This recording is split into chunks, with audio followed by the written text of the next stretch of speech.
Hi, I'm Jeanette Larsen with Growth Unlimited, and I'm doing a series of videos on how to take control of your life by engaging in change. In this video, we're going to talk about how to pick an effective leader, because each one of us is in a position where oftentimes we don't have the skills necessary to achieve what we want to do on our own. And so many times we need to work with other people who have more skills or can have more experience in doing the kinds of things we want to address. And so picking an effective leader to help you achieve the goals that you want to work with is an important part of the process. So what we're going to do today is talk a little bit about a couple of things that need to come into play when you are choosing your leader. First of all, you need to select someone who reflects your personal values and beliefs, someone who has the same goals you have, and someone who is responsible in the way they achieve those goals. Make sure that what they say, their rhetoric, matches your true desires and needs.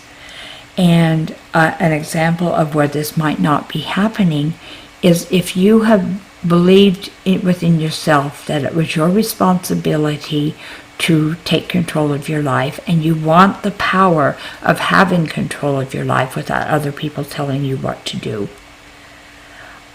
You need to be aware that anytime you accept help or entitlements or benefits from other people, you're giving away some of that control.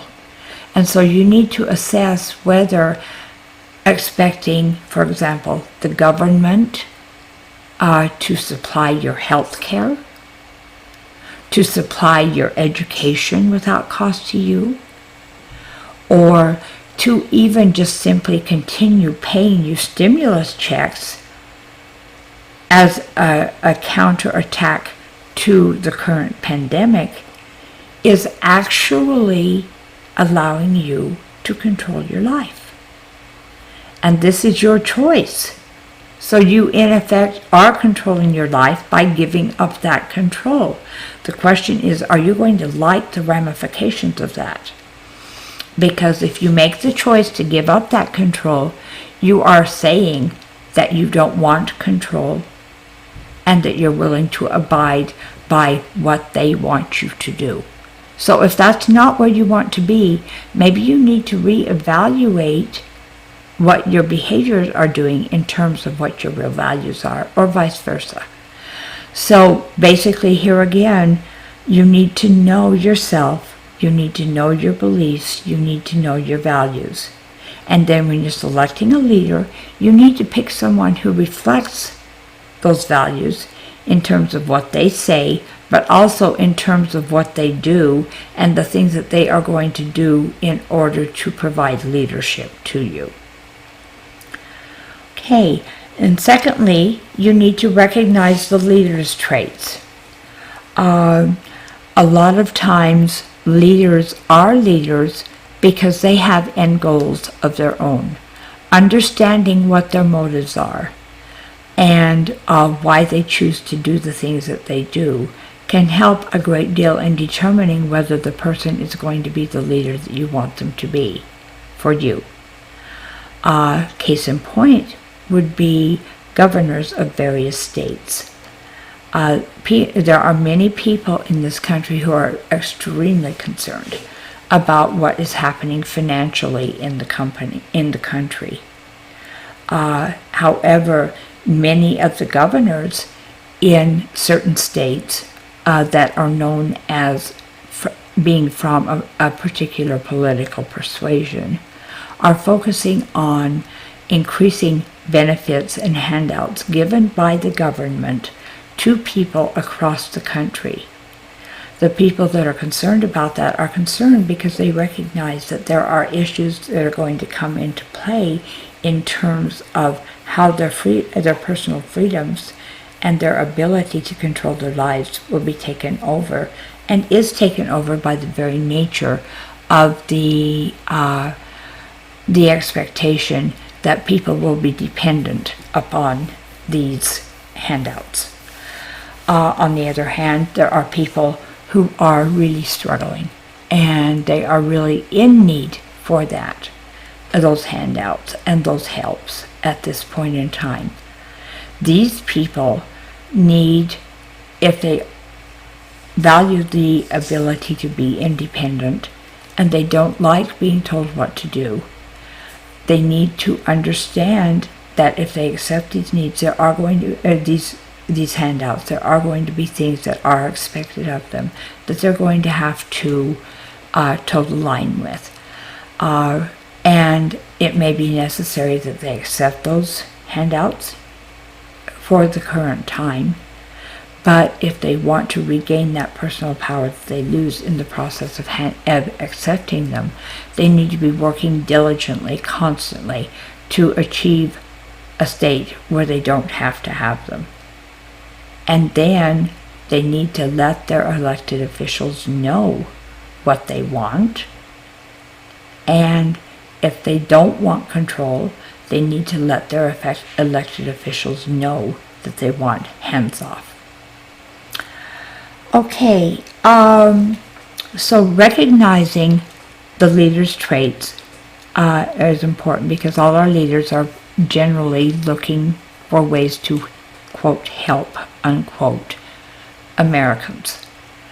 But underneath that desire to help, for virtually, in particular with politicians, but also with celebrities that are trying to build a following, there are motives for additional personal gain. And you need to be able to weigh out, is the governor of your state doing what he is doing or she is doing because he or she has an eye to the future and how what they do now is going to affect them politically in terms of getting reelected? Or maybe they aspire to a higher level office and they think that if they cater to particular factions of the society, that's going to help them get elected more easily. If this is the situation, be very, very careful, because that person's goals and motives for the behaviors that they're doing are not what they seem to be. Their focus is more on what they're going to get out of it, and they're not paying as much attention to what is actually good for the society as a whole. Instead, they are trying to manipulate and pander to get attention from the people that they think they can get votes from. And if this is a situation that's occurring with what you're dealing with, then it's a situation that you need to be aware of and be sure that it's going to fit the values that you have. Okay, we need to recognize that our leaders are fallible. They are people. They can make mistakes. We need to hold them accountable for those mistakes if they directly affect create difficulties for the majority of the people that they represent. But we need to accept the fact that they are not God, and they are not totally responsible for the situation that they are in. They are doing the best they can too with the situation. Don't deify a leader. Because they are human and because they are fallible, they will make mistakes. And rather than getting involved in the seesaw of either thinking they're perfect or thinking they're terrible, recognize that they are doing the best they can and let them know what you want, and then hold them accountable for the choices that they make. Stand by your own values in the expectations that you have of the leaders that you're choosing. Recognize that ultimately you are still responsible for yourself. The leader that you select is not going to answer all the problems or find solutions for every situation that you're struggling with. That still rests on you. If you accept that and you continue to work towards those things yourself in a productive manner, you're going to find a much better success rate in solving the issues. Okay, then rate the potential leader's effectiveness in their past performance and what their ability is to get the changes that they are advocating for. And are the changes they're advocating for the changes you want to see made? Don't choose someone as a leader just simply because you like their personality or you like the way they wear their hair. Look at their performance. Look at their value. Look to see what they have been able to achieve in terms of making that decision. Rate their integrity. Do they follow through? Or do they say something and then just never really get things done? Are they honest? Are their values in place? Are they really focused on helping society, or do they have an agenda of their own? Are they community-minded? Do they care about the community as a whole, and do their actions demonstrate that they are working for the good of the community? Or here again, are they working for their own motivations? And if it appears they're working for the community because they're trying to get more services and more things in place to help people, what's the motivation behind that? Because much of the time the motivation that's actually there is they recognize that if they have all these other things in place and they make life easier for the person, they are actually gaining more control that's going to help them move forward in what they're doing. If this is the case, is this really what you want? Do you want to follow a leader who is looking for more ways to control you? If you're working on taking control of your life, probably not. So be aware that these things are in the play. They are in what's going on. And look to resolve the situation. Be sure who it is you are choosing as your leader is actually there to lead and not there to victimize. Okay, so these are things that you can do when you're selecting someone you would like to be a leader. What happens though when the leader that you have selected falls and doesn't do what they say they are going to do, and you begin to lose confidence in what they're doing?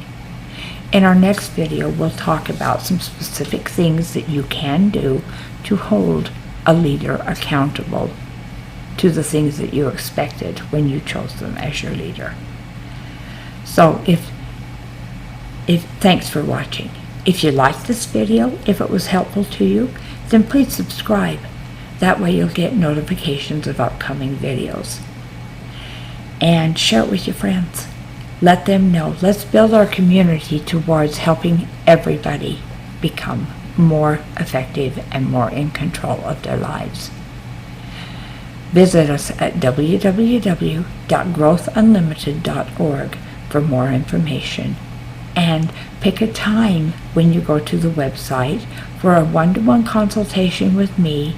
It's free, and we'll talk about how we can help you achieve your goal of taking control. Growth Unlimited's mission is to help you have your life your way. We want to help you take control of your life so that you live the life you've dreamed of, that you deserve. We have a proprietary program that helps you do just that. Check us out by visiting our website and take our free assessment to see how we can help you.